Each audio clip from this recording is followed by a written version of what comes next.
Good morning, ladies and gentlemen. Dr. Stanley Maposa here. My program is called Leadership Lessons with Dr. Stanley every Saturday. I would like you to comment on these lessons. I would like you to share these lessons. They are lessons and therefore they need to be shared. I would like you to click the notification button so that each time we are online, you're able to see us and join us. I would like you to comment on the issues that we are raising in this platform and to participate and journey with us. Today, I'm going to discuss a subject that I'm going to call Get On with Stopping.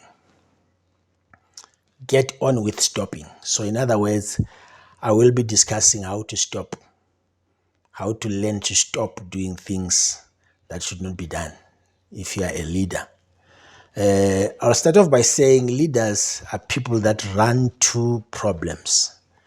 They solve the problems, they challenge the status quo, and they change the order of things so that they can be done better. So for me, that's my description of leadership, amongst other things, that leaders are people that solve problems. They run after problems, they solve problems, they change the status quo, and they change things, how they are done so that they are done better. Leaders also make progress. Leaders get things done. Leaders relentlessly prioritize things. They recognize that they are trying to do much. And when they try to do too much as a self-defeating thing, they fail to do enough. So you don't need to do too much so that you are self-defeating and then you fail to do enough. So we must always be aiming at doing enough, not too much. So as they think about preserving the best and reinventing the rest, leaders undertake an examination on what they need to start doing, what they need to continue doing, but they usually have a problem in deciding what should they stop doing. So you see those three things. What should you start doing is new. What should you continue with is maintenance. And what should you stop doing among the things that you are doing as a leader? And that's where the challenge is, how to stop doing things that you should not be doing so that you can start new ones and continue those need to be continued. So there is just no getting around it. For change to happen, certain things must be left behind. If you are going to really be a change manager, if you are going to be a change leader, whether you are in church, whether you are in civil society, in government, in a family, wherever you are leading from, there are certain things that need to be left behind. Stopping is the thing most people find difficult, and to say the least, is something that is most difficult for many people. I have spoken to a lot of people in my line of work, and they have confessed that they really find stopping to do something is a very, very difficult thing, as a very hard thing to do. And they have been doing something for a long time. Some have been doing something for 10 years. Some have been doing something for 5 years.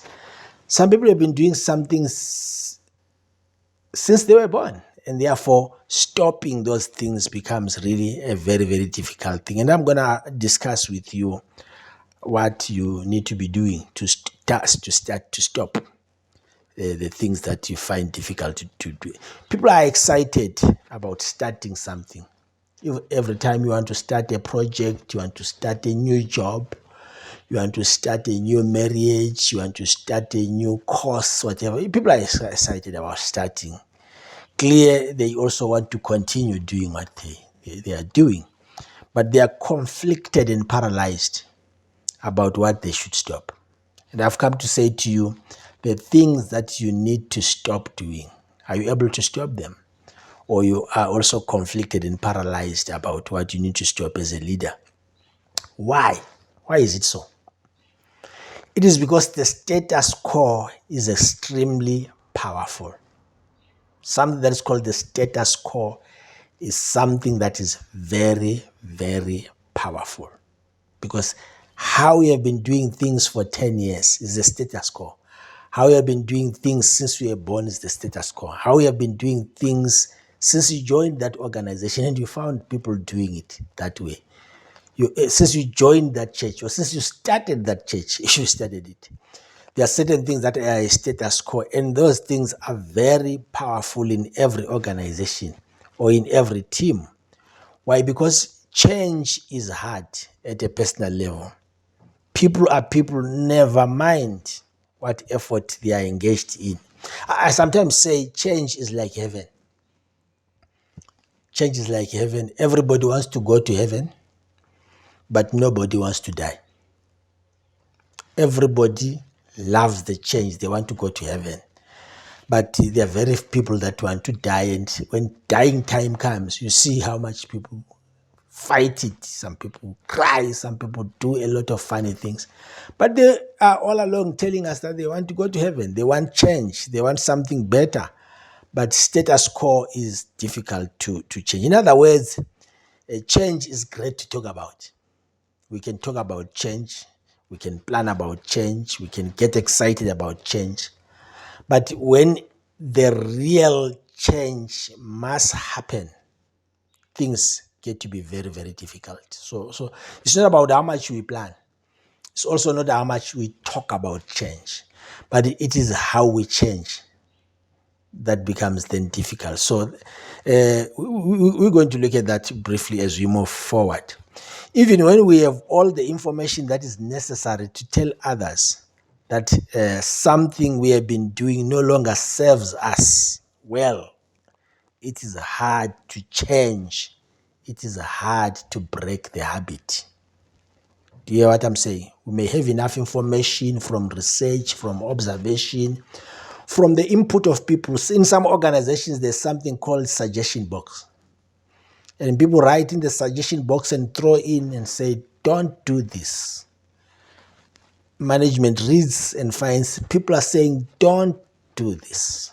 Sometimes people have also submissions where people submit their input online. They submit their input through emails or through meetings. People are called to meetings and they make comments and say, you must change this. And there's enough information that what you are doing is not serving you. It's not benefiting you. It's not benefiting the organization. It's not growing the company. It's not growing the church. But guess what? It is very difficult to change, despite all the information that people have been given, despite all the information that people have collected, despite all the research that is being done. We're living in a country where we have over 25 universities that are doing research. And that research gives recommendations to government to say, if you do this, things will change.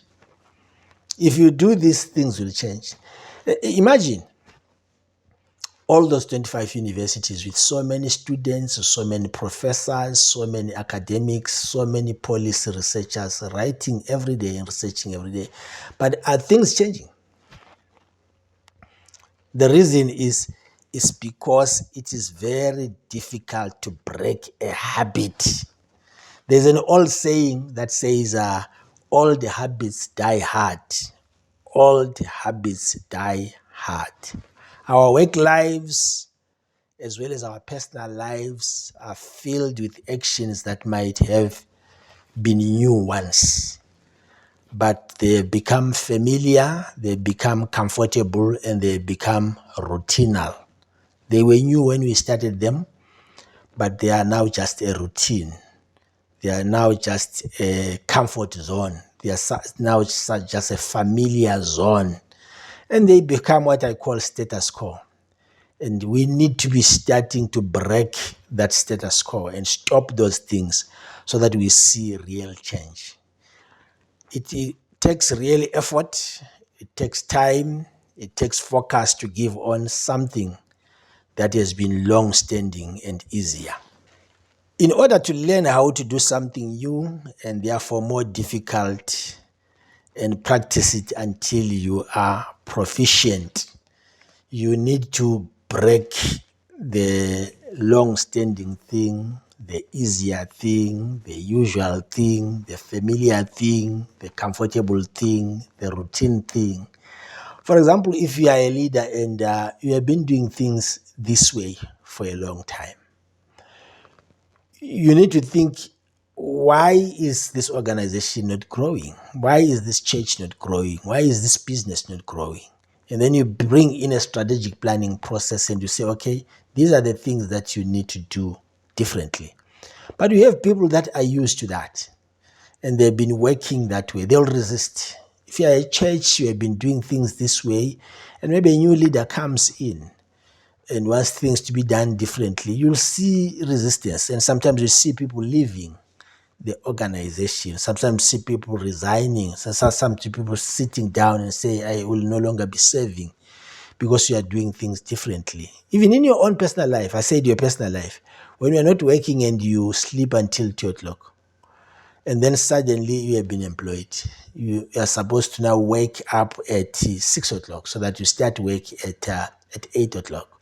So that's a change that really disturbs your status quo and your routine.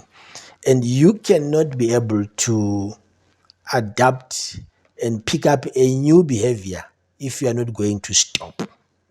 The other reason why stop is difficult is that things we always do become part of our identity.